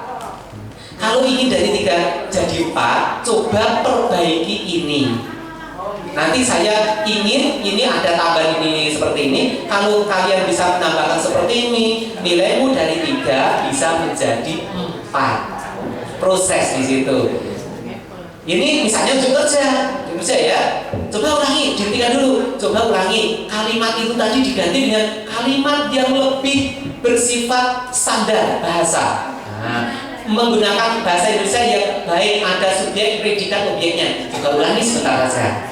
Berarti mereka tadi di awal sudah menilai. Tapi ketika dia bisa mengubah kalimatnya tadi menjadi kalimat yang ada subjek, predikat, objeknya, nilainya jadi naik. Namanya penilaian proses. Jadi karakteristiknya begitu. Ini karakteristiknya. Nah, itu bisa dilakukan, ya, dengan performance bisa. Penugasan dikumpulkan, kita lihat, kemudian kita amati. Loh, ini kok masih ada kurang begini, diberikan komentar dari kepada mereka, sehingga kembali kepada kita, oh sudah ditunjukkan nilainya jadi lebih baik. Di dalam perguruan tinggi Bapak sekalian, kalau di tempat kami ya, penilaian proses ini jauh lebih penting daripada penilaian hasil. Makanya tadi saya katakan pada Pak Munarso, penilaian ujian akhir tes itu tadi, itu paling bawahnya paling maksimum 40%. Itu udah maksimum. Penilaian proses itu nilainya 60-70%. Akibatnya apa? Mahasiswa takut kalau tidak ikut kuliah. Nah, gitu. Dampaknya juga bagus juga dalam pembelajaran mahasiswa, dan nilainya itu relatif tinggi-tinggi. IPK anak sekarang itu tinggi-tinggi loh, Pak. Yang kumlot itu hampir separuh kalau pas wisuda. Iya, karena apa? yang dinilai itu tadi dia bisa memperbaiki nggak di situ, sehingga penghargaan kepada anak itu sangat baik sekali. Jadi kalau kita memberikan nilai, contohnya saja, kalau ya, mohon maaf ya, fisika lagi ya Pak ya, Pak Munarso ini memberikan ulangan fisika. Ya benar saya. Kalau menggunakan hasil belajar, tes hasil belajar, mungkin nilainya itu bisa 7 itu sudah alhamdulillah sekali. Kalau itu digunakan sebagai patokan satu-satunya penilaian, wah susah nanti. Maka cara yang lain dalam memberikan penilaian bukan ngatrol nilai. Bukan mengubah nilai, tetapi anak bisa menunjukkan sesuatu yang kriterianya tadi bisa naik, maka ini akan menaikkan nilai. Jadi sebenarnya penilaian di kurikulum 2013 itu begitu. Jadi standar kompetensinya, kriteria ketuntasan minimumnya tadi, KKM-nya tadi, itu diukur berdasarkan rata-rata yang mungkin bisa dicapai oleh anak, gitu ya. Kemudian kalau ingin menaikkan tadi, suruh tadi bisa nggak sesuatu ini tadi supaya lebih bagus lagi. Nah kalau sudah bisa lebih bagus lagi, maka anak tadi akan mencapai di atas standar minimumnya. Jadi bukan hanya dari hasil belajar saja, tapi lebih ke arah proses. Jadi begitu karakteristiknya gitu. Ya saya lupa. Jadi seperti penugasan, terus portofolio itu bisa untuk menilai hasil belajar, bisa untuk menilai proses Pak. Ya baik. Cuma kalau portofolio itu kan tidak mungkin digunakan untuk menilai hasil belajar. Karena itu proses gitu ya. KD1 misalnya gitu ya. Oh dapat nilai sekian dari evaluasi dari hasil belajar ya. Jadi hasil belajar KD1, hasil belajar KD2, hasil belajar KD3, hasil belajar KD4. Tadi hasil belajar itu penilaian hasil. Tes, pakai tes, paper and pencil test. Paper pencil test di 1, paper and pencil test di 2, penilaian hasil. Paper dari KD3 gitu ya, hasil ya, dari paper and pencil test dikumpulkan jadi 1, kita menilai perkembangannya. Nah, yang kita nilai adalah dari KD1, KD2 ada peningkatan kemampuan analisisnya, diberikan informasi di sana. Ada peningkatan kemampuan menganalisis, tambahkan informasi. Maka penilaian seperti itu namanya penilaian proses. Meskipun instrumennya tadi dari penilaian hasil. Karena portofolio itu tidak mungkin dibuat setelah pembelajaran selesai gitu ya. Anak-anak coba ingat-ingat lagi ulangan pertemuan pertama itu jawabnya apa saja. Kan tidak begitu ya. Tapi kan dia sudah mengerjakan pada saat ulangan yang pertama dulu dan dikerjakan, dia punya dokumennya. Kemudian ulangan yang kedua punya dokumennya, ulangan ketiga punya dokumennya, dikumpulkan jadi 1, distorkan pada guru, bukan guru terus ditumpuk, bukan. Tetapi dinilai perkembangan dari UK1 atau tadi KD1, KD2 berubah enggak kemampuan berpikirnya tadi. Berubah enggak kemampuan tingkat berpikirnya. Oh, tingkat berpikirnya yang analisis makin lama makin bagus. Meskipun nilai rata-ratanya tetap, misalnya gitu, boleh gitu. Ya, gitu dia bisa bedakan belum sekarang? Masih belum? Artinya gini loh, agak berbeda dengan hafalan. Karena kalau hafalan itu bagus sekali ya. Ketika saya mengatakan, oh yang tes tertulis itu pasti penilaian hasil, belum tentu. Makanya nanti digunakan karakteristiknya. Karena soal di UKG itu bukan lagi soal hafalan, tapi soal analisis, ya, analisis. Sehingga ketika si pembuat soal itu menyusun kalimat yang berbeda, meskipun ini jawabannya itu ada semua, ya, tapi nanti mesti jawabannya malah bukan itu. Sehingga perasaan saya betul, tapi setelah keluar angkanya, loh kok gitu ya, nah gitu. Jadi dalam UKG itu saya bilang lagi,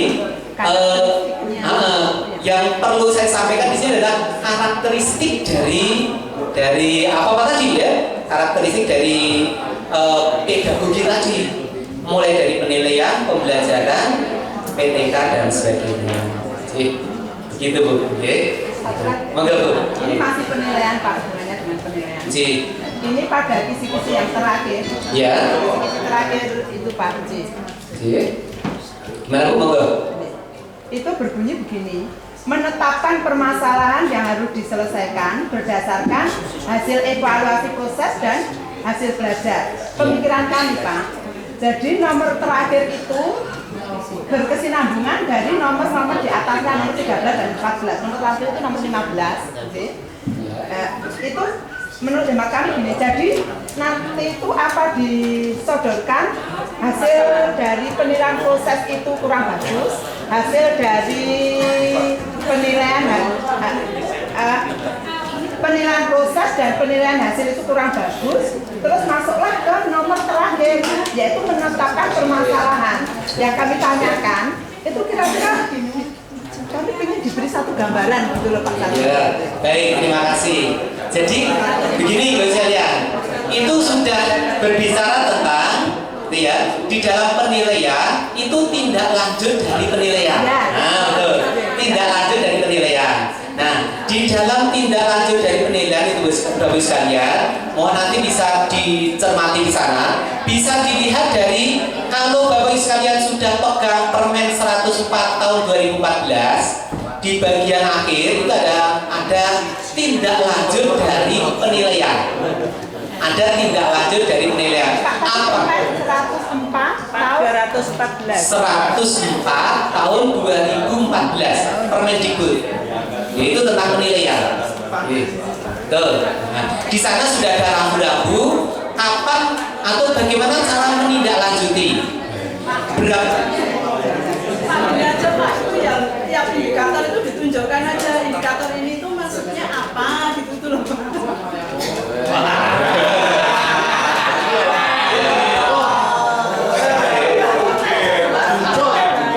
Ya, baik, terima kasih.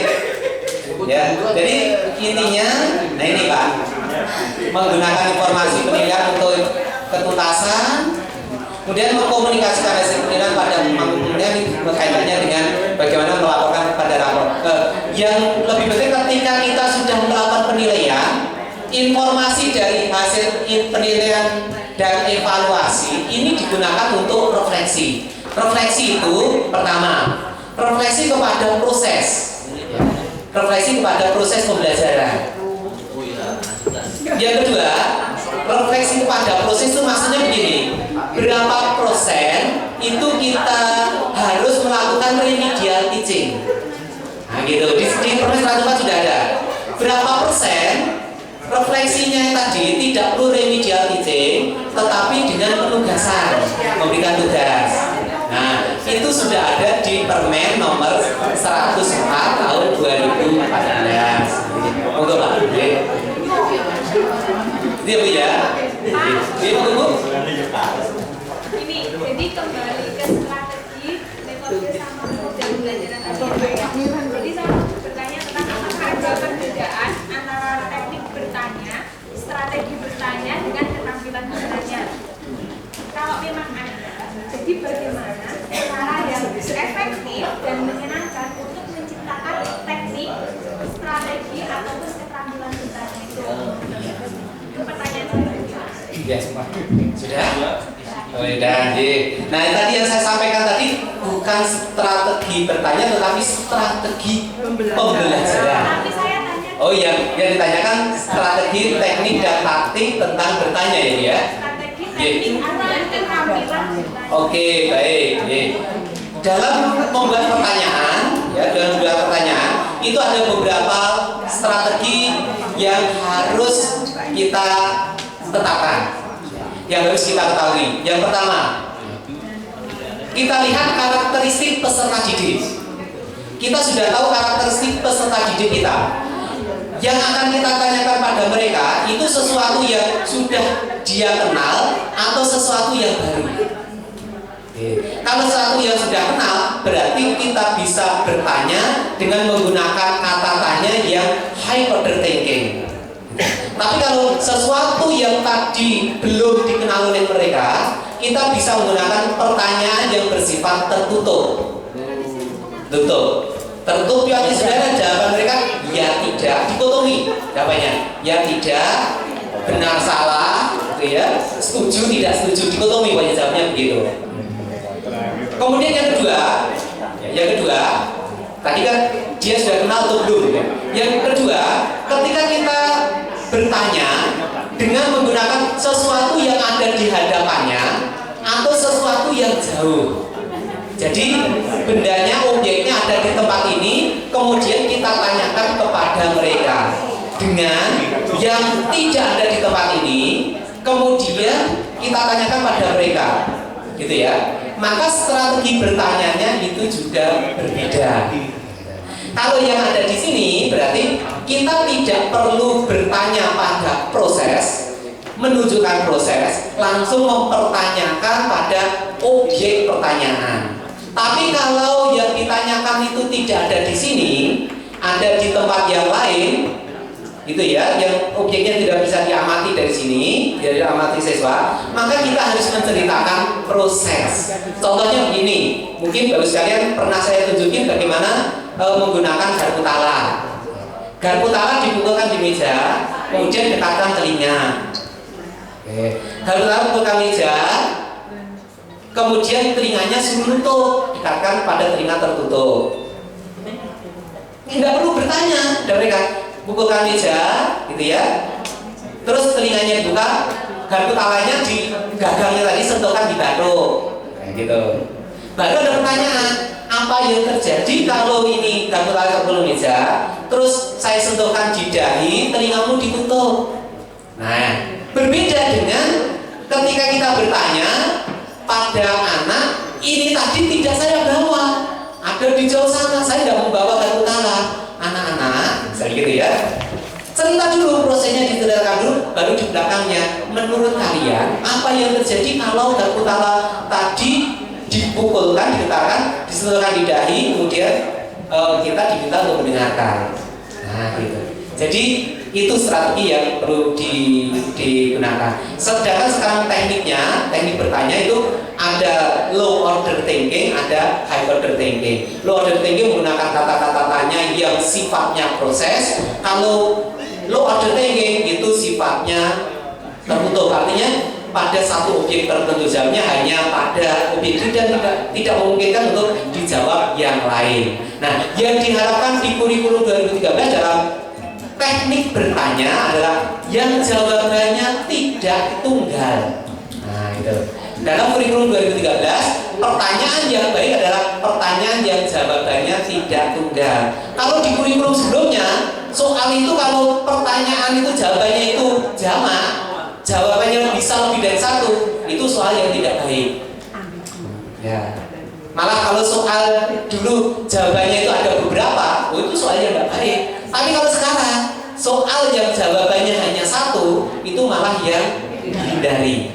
Sebaiknya dalam pembelajaran gitu ya, dalam belajar Bu ya, dalam belajaran pertanyaan yang diberikan pada anak yang jawabannya itu lebih dari satu, memungkinkan jawaban itu lebih dari satu, untuk menunjukkan bahwa siswa itu memiliki kemampuan berpikir kritis atau tidak.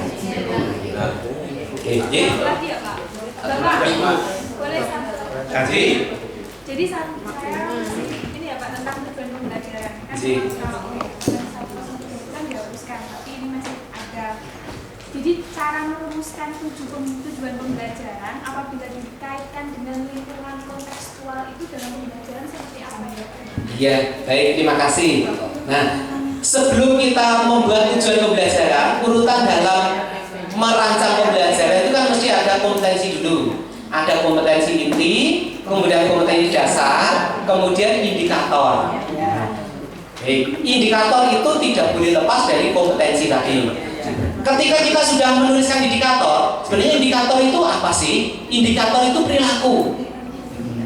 Indikator itu adalah perilaku. Sehingga rumusan indikator adalah rumusan perilaku yang bisa diukur.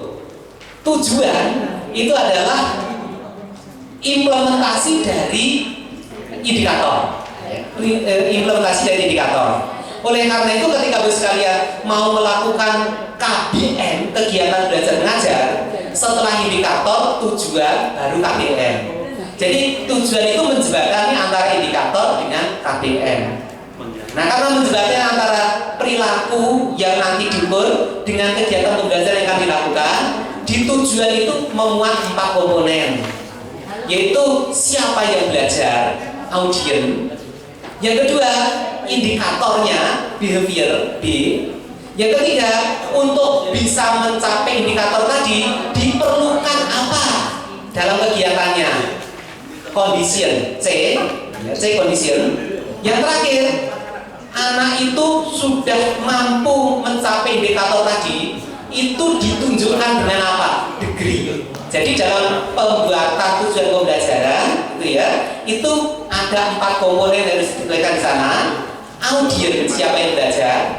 Behavior, B, dari indikator, dari rumus indikator.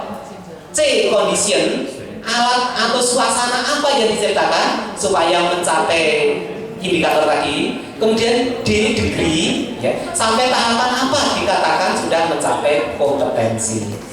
Gitu ya, itu ketika kita bicara tentang tujuan pembelajaran. Nah, C-nya tadi, C tadi apa? Condition.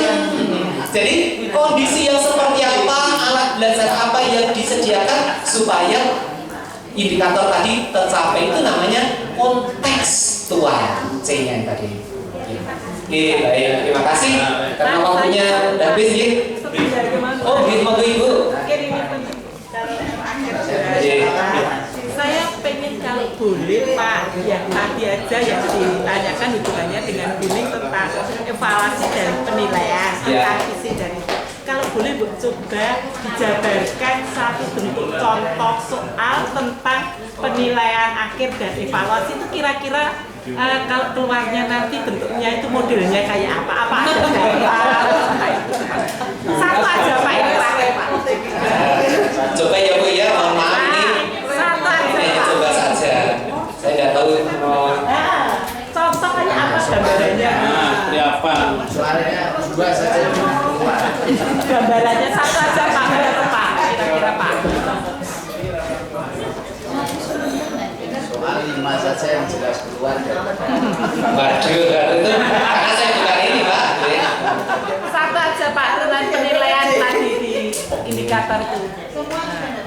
Ada 5. Sebenarnya betul. Bertanya lain bertanya. Prinsip autentik. Ini Bu, ini Kompetensi misalnya Jenny ya. Penilaian kompetensi, ini ada kompetensi yang sudah dirumuskan.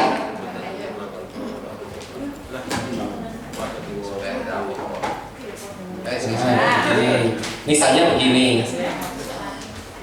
Ya. Peserta didik melakukan pengamatan persoalan secara jujur dinilai menggunakan instrumen berikut ini, kecuali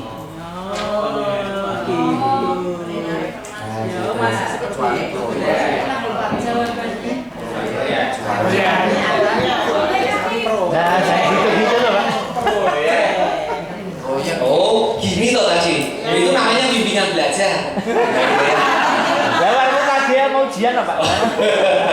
Baik. Kerjasama sama GO. Lagi nih, contoh ya. Penilaian dalam pembelajaran bla gitu ya, dilakukan dengan menilai sikap saat pembelajaran, keterampilan melakukan percobaan dan konsep yang ditemukan dari percobaan. Penilaian ini mengacu pada prinsip penilaian. Udah bisa semuanya. Jadi karakteristik. Jadi kayak gitu loh Pak. iya, kayak gitu aja ya. Terima kasih. Mohon maaf sekalian karena waktunya. Wah, ini sudah dikatakan beliau ya. Mohon maaf ada saya. Assalamualaikum warahmatullahi wabarakatuh.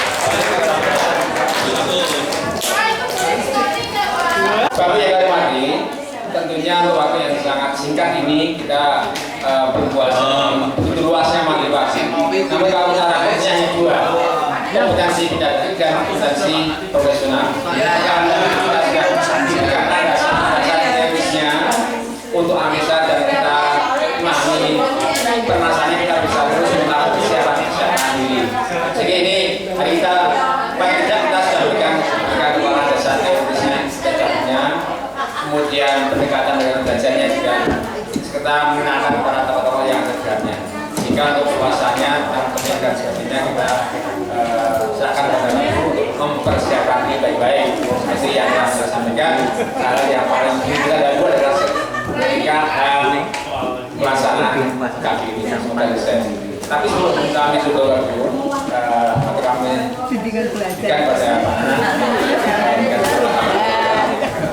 informasi atau hal yang jadi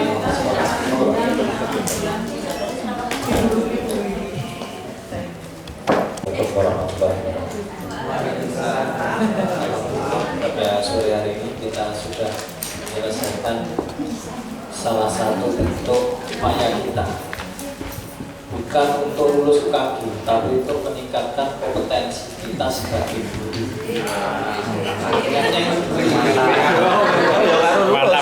Oke, siswa karo guru ora beda. Nek bocah dolen kok ngaparan soal karo kuncine salahke. Ini prosesnya gitu. Yang pertama atas nama sekolah dan mewakili Bapak Kepala Sekolah mengucapkan terima kasih yang sebesar-besarnya untuk Bapak Dr. Sarwanto atas kesetujuannya dengan kesempatan tengah-tengah kesibukan yang luar biasa. Mudah-mudahan kerjasama ini nanti bisa kita lanjutkan lagi ke depan, Pak. Untuk teman-teman bahwa ini sebuah yang positif maupun nanti ditindaklanjuti bisa dikembangkan sendiri. Seperti yang tadi saya katakan, Jokowi itu nama uji, tapi